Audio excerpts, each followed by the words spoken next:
Good morning. Good morning. How many of you have had either someone come to you or give you one of these and say, "Can you help me?"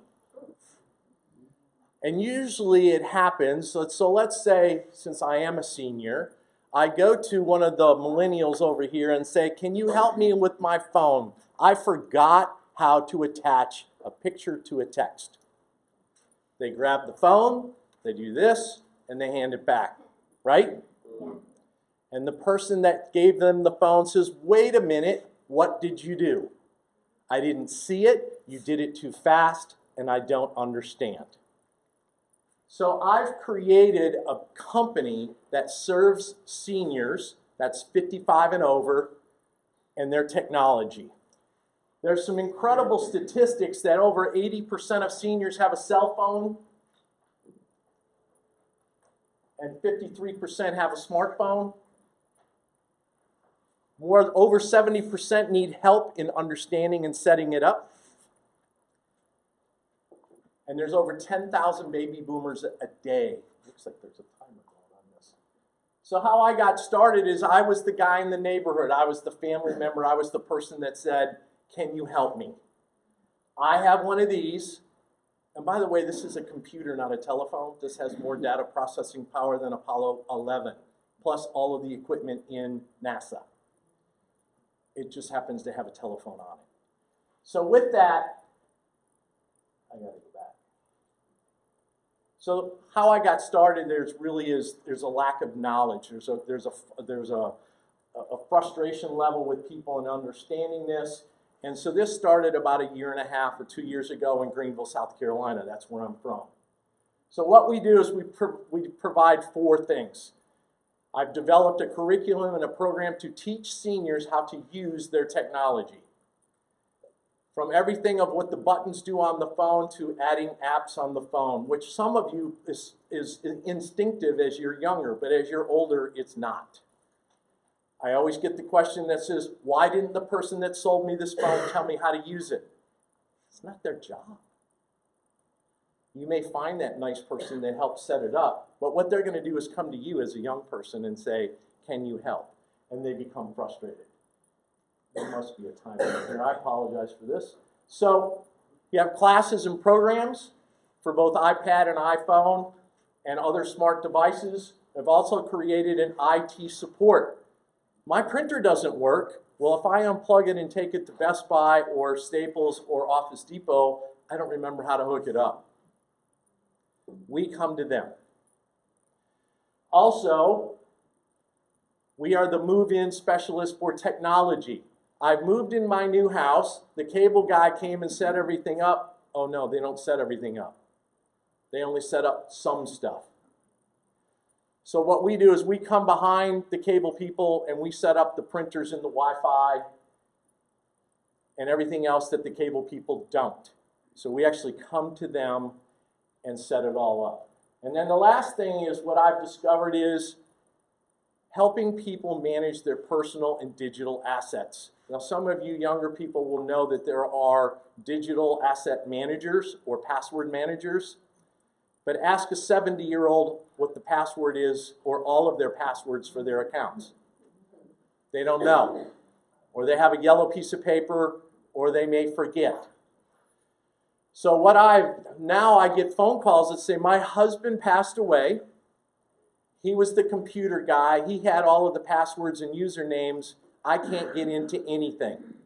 I can't pay my bills. I can't go to the doctor. I can't get to insurance because he never shared that stuff with me." In turn, I have personal experience with my dad, who's 86 years old, now his cognitive ability is poor at best, and he doesn't remember where the bank is. Is there a safety deposit box and where it is? And so what we've done is created a tool to capture that information called LifeStats. That is a proprietary thing that I've developed. Now there are other tools similar to this, but what I've found they're not as inclusive. So part of that is, as I move forward in the business, is I run the I-85 corridor.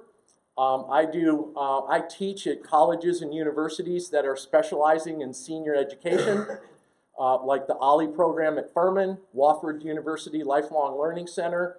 I'll go to any senior center or senior community because that's where they all hang out. But my challenge is I want to get to their children. Because only 30 to 40% of people over 55 use social media. Their children and their grandchildren all use social media. So what I want to do is reach that market better because they're the people that the seniors are going, can you help me? Well, you do, but you don't realize that you've done it too fast and they don't understand and they're extremely frustrated. So that's really, in a nutshell, and I'm sorry that this thing keeps changing on me, but it really is a technology service provider for seniors, people over 55.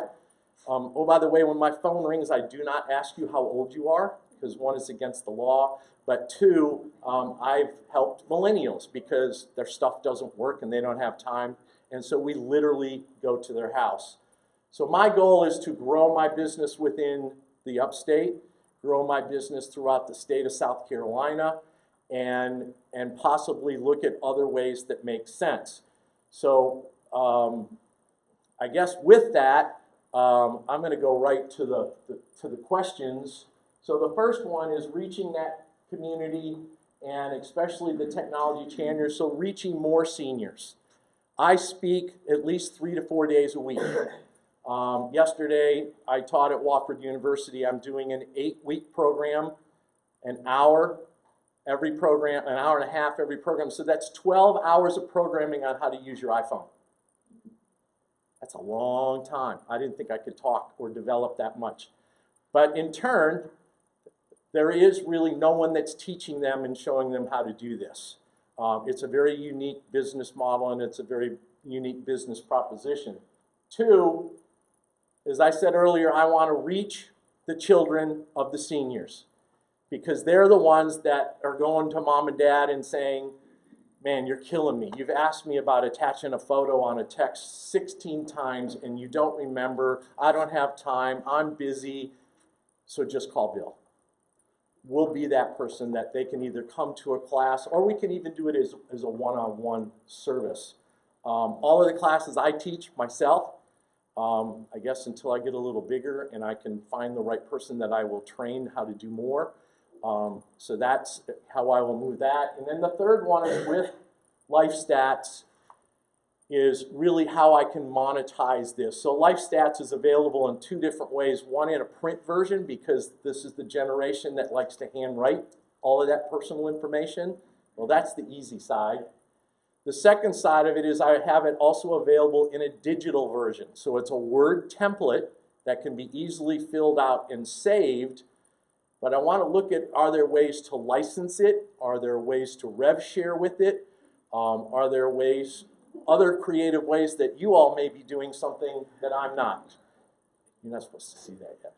I'll share with you later. So, so with that, I'll kind of open it up to you and ask any questions. Because I'm here to learn from you, because of you as your successful businesses of how did you grow and maybe some of the secret sauces. But I will tell you that I developed the whole thing from the bottom up. As far as I've found, there is no one in the state of South Carolina that's doing what I'm doing. And as far as what I can find, there are very few people in the country that are doing what I'm doing. That's not that I was that smart. I just found a niche and I'm beginning to wiggle my way through and figure it out. So